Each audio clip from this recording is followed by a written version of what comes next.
Why nice guys finish last. Machiavelli's uncomfortable truth. In a world that prizes kindness, fairness, and integrity, the notion of the good person tends to shine through. We tend to believe that a good person is someone who not only has noble intentions, but also acts in accordance with those values, aiming for a better, more just world. But there's a paradox that we often overlook.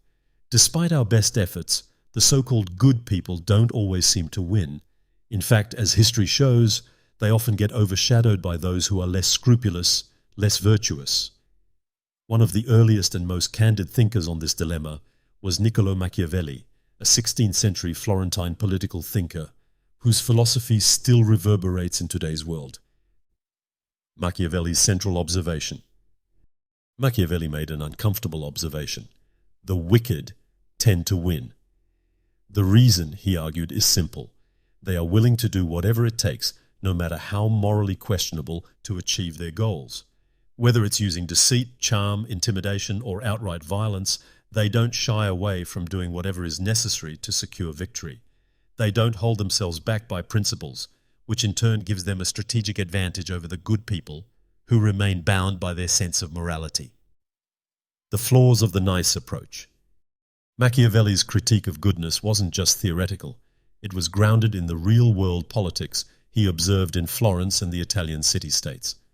He saw a pattern where the nice, well-intentioned rulers, businessmen, and statesmen always came unstuck.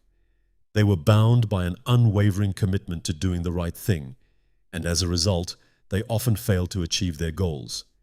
The harsh reality was that while they acted according to their principles, they were beaten by those who didn't hesitate to twist, manipulate, or lie to get ahead.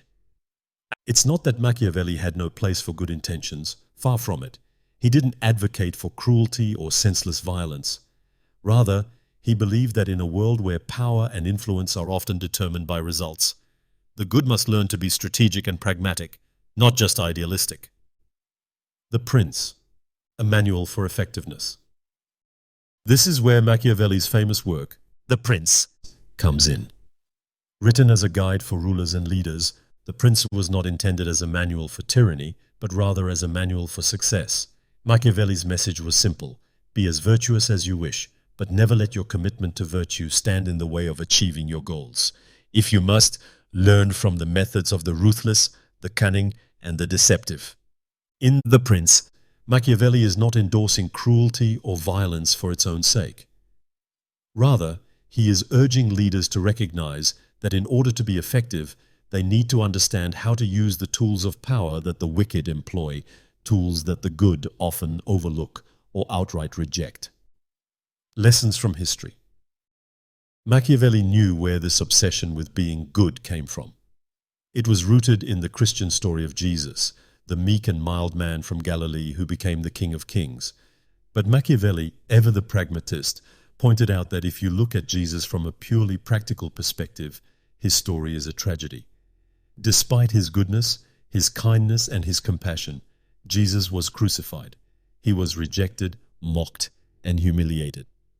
From a worldly perspective, he was one of history's greatest losers. Machiavelli didn't deny that being good was virtuous, but he questioned whether it was effective. Into The Prince. He argued that nice people could learn a lot from those they might despise: tyrants, manipulators, and ruthless operators. After all, it's not what we intend to do that matters, but what we actually achieve.